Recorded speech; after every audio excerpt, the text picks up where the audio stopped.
DEA intel just revealed a dark alliance between the world's most dangerous cartels and Venezuela's Maduro regime. What was once a national crisis has now escalated into a full-scale threat to the US. Cartels from Venezuela, the Caribbean, and Mexico have united under Maduro's control, forging an unprecedented criminal empire, with Maduro saying he's ready to respond to the US presence in the Caribbean. Que el mundo lo sepa. Let the world know, let the empires know, that today more than ever, Venezuela can defend itself. Neither sanctions, nor blockades, nor psychological warfare, nor siege. The foreign forces have not been able, they have not succeeded, nor ever will. There is no way for them to enter Venezuela. Maduro warns that if US troops engage, 10,000 coffins could be waiting for them. He claims this as the inevitable cost of trying to invade Venezuela, an endless wave of resistance that will bleed US forces dry. Reports have already confirmed that 2 of Maduro's regime military aircraft flew over the US Navy ship USS Jason Dunham in a highly provocative move. This comes just 2 days after the US forces attacked a Tren de Aragua drug smuggling boat in the Caribbean Sea, killing 11 narco terrorists. That deadly U.S. military strike on an alleged drug cartel boat with ties to Venezuela. It's escalating already rising tensions in the region. President Trump celebrated the attack by releasing this video, which shows the moment a boat was blown up in the southern Caribbean. 11 on board were killed. Administration officials say the boat left Venezuela loaded with drugs on a well-known drug trafficking route. Maduro has now responded to the boat blown up in the Caribbean Sea, telling Trump that since he's decided to use military pressure in the region, Venezuela is declaring maximum preparedness against military forces. 8 military ships with 1,200 missiles and a nuclear submarine are targeting Venezuela. This is an extravagant, unjustifiable, immoral, and absolutely criminal, bloody threat. They have wanted to escalate what they call maximum pressure, which in this case is military. And in response to maximum military pressure, we have declared maximum preparedness for the defense of Venezuela. But the big question remains, is the US truly prepared for the nightmare that awaits? And if you're shocked by Maduro preparing to face US forces, wait until you hear how he's gearing up to unleash his deadly plan. It's no secret that Maduro has called on every Venezuelan citizen to enlist in a war against the US. His message is simple: Venezuela must defend its sovereignty against foreign invasion. Hundreds of Venezuelans are answering President Nicolás Maduro's call to join the militia. In Caracas, teachers, retirees, and public works queued up in the city squares with military barracks pledging to defend their homeland against what the Venezuelan leader calls U.S. aggression. The mobilization comes as American warships and thousands of Marines move through the Caribbean, part of what Washington is describing as an anti-drug mission. But Caracas insists the buildup is an illegal push for regime change. Patriots have pledged their lives to protect what Maduro claims is their nation's sacred right to remain untouched by imperial forces. We are responding to the call made by the constitutional president of the Bolivarian Republic of Venezuela, Nicolás Maduro, as we enroll in the Bolivarian militia to prevent any empire from setting foot on this homeland of liberators again. As young people, I think it is crucial to defend the homeland and youth. It is a legacy that belongs to us as Venezuelans, Bolivarians, Chavistas, and socialists. The Americans have tried for a long time to subdue us, to teach us, and to seek for themselves what belongs to us as Venezuelans. And for us to have the right to know how to defend our homeland, I think this call from the president is crucial, so that we can assert what belongs to us as Venezuelans. So, yes, the pitch is clear: sovereignty. And the numbers are staggering: 4.5 million militia fighters, plus 200,000 regular troops. This is no small army, with Maduro commanding them to get ready for war. Deadly cartel fighters, from Venezuela's Cartel de los Soles to the Caribbean's Clan del Golfo and Mexico's CJNG, are now backing Maduro's regime. While Cartel de los Soles has weaponized Venezuela's government, CJNG has perfected global expansion. El Mencho's empire thrives on ruthless pragmatism. Since forming in 2010, CJNG has evolved from a regional cartel into a global powerhouse, forging ties with Chinese chemical suppliers and Serbian arms traffickers, cementing its place as one of the most feared criminal syndicates on the planet. But why would these cartels join forces with Maduro? The answer is simple. Maduro runs a narco state, and cartels know that if his illegitimate government falls, their operations crumble with it. White House press secretary put it best when she said, "The Maduro regime is not the legitimate government of Venezuela. It is a narco-terror cartel. In Maduro, it is the view of this administration, is not a legitimate president. He is a fugitive head of this cartel who has been indicted in the United States for trafficking drugs into the country." The DEA tracked CJNG shipments moving through Venezuelan military-controlled ports alongside Tren de Aragua, a cartel gang allied with Maduro's Cartel de los Soles. It became clear Maduro's preparation is more than just poorly trained civilian militias and 200,000 troops. He's been backed by a deadly cartel force, forming a lethal alliance. So Maduro brought armed civilians, military force, and state machinery together, an unstoppable combination. Now, if U.S. troops decide to push into Venezuelan territory, they won't be facing just a conventional army. They'll be fighting a hybrid army, cartel enforcers fused with military generals and civilian fighters, all united by the common objective to drive U.S. forces from Venezuela's borders. But why would the U.S. risk its troops in such a deadly mission? For years, rumors swirled that Nicolás Maduro wasn't just Venezuela's president, he was its top trafficker. This month, the DEA confirmed it. U.S. prosecutors have alleged that the Cartel de los Soles, consisting of Venezuelan generals and Maduro's inner circle, funnels around 300 tons of cocaine and fentanyl out of Venezuela every year. Maduro uses foreign terrorist organizations like TDA, Sinaloa, and Cartel of the Suns to bring deadly drugs and violence into our country. To date, the DEA has seized 30 tons of cocaine linked to Maduro and his associates, with nearly 7 tons linked to Maduro himself, which represents a primary source of income for the deadly cartels based in Venezuela and Mexico. Cocaine is often laced with fentanyl, resulting in the loss and destruction of countless American lives. The DOJ has seized over $700 million of Maduro-linked assets, including 2 private jets, 9 vehicles, and more.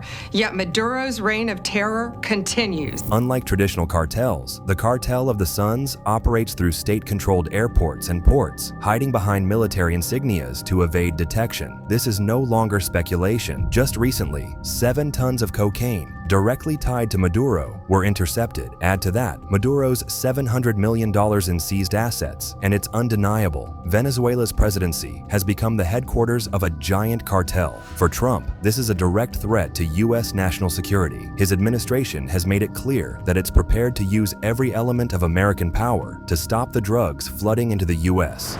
President Trump has been very clear and consistent. He's prepared to use every element of American power to stop drugs from flooding into our country and to bring those responsible to justice. The stakes are high. If the U.S. doesn't act now, the flood of drugs will continue to ravage American communities. The mission is simple: stop Maduro and his cartel, or risk losing control over one of the largest narco states in the world. Trump's administration has doubled the bounty on Nicolás Maduro to $50 million, higher than Osama bin Laden's $25 million. Therefore, we've doubled his reward to $50 million. Under President Trump's leadership, Maduro will not escape justice, and he will be held accountable for his despicable crimes. The message is clear: Maduro is not untouchable. The U.S. is prepared to act with lethal precision to cut off his narco state at its roots. Maduro's control over multiple cartels has transformed Venezuela into a launchpad for criminal operations across the hemisphere. But this is no ordinary criminal enterprise. Cartels embedded in Maduro's government wield state-level control. They move shipments through military-controlled ports, fly cargo under official insignia, and leverage the army as protection. This makes Maduro's regime uniquely lethal. It is both a government and a transnational criminal network simultaneously. For the U.S., targeting him is no longer just about drugs. It is about dismantling a hybrid state cartel apparatus before it metastasizes further. The military response reflects the stakes. The USS Gravely, USS Jason Dunham, and USS Sampson, each armed with over 100 guided missiles, were deployed into southern Caribbean waters, supported by an amphibious squadron carrying 4,500 sailors and Marines. Tonight, the Trump administration is cracking down on drug cartels at sea. A source briefed on the matter tells NBC News the U.S. is planning to deploy these 3 warships near Venezuela. President Trump focusing on drugs coming to the coasts after reducing illegal border crossings to record lows. They continue to send drugs into our country, Venezuela. Yeah, they've been very nasty. These were the first units of a rapidly growing deployment. 5 additional warships, surveillance aircraft, and nuclear-powered submarines have since joined, marking the largest U.S. military presence in Latin waters since the Cuban Missile Crisis. Every asset deployed is a calculated warning. The U.S. is prepared for a decisive strike. The operational objective is simple yet perilous. Sever Maduro's control over cartels, dismantle his criminal networks, and restore U.S. strategic dominance in the hemisphere. But execution is fraught with danger. Unlike Panama in 1989, Venezuela is not a single-point target. The regime is fortified by air defenses supplied by Russia, financial backing from China, and an army fused with cartel fighters. Any U.S. operation risks escalation into a large-scale conflict. Civilian fighters, heavily armed and loyal to Maduro's regime, are trained to fight in urban environments, turning cities into potential kill zones. I feel prepared, but we need to prepare even more. This is for the fatherland. This is not just about narcotics anymore. It's about survival for both the U.S. and Venezuela's people, who unfortunately are being tricked, willing to lay their lives for Maduro in what he's calling protecting Venezuela's sovereignty and natural resources. Sadly, these civilians are fighting not just for their country, but for a future entangled with cartel violence and corruption, which is already evident in their standard of living. In the last year of the pandemic, Venezuela's poverty rate increased by about 9%, according to a recent study. Around 3 out of every 4 Venezuelans now live in extreme poverty. But this isn't just happening here. Hunger is spreading like a virus across Latin America and the Caribbean. A new report by the UN found more than 59 million people in the region are going hungry.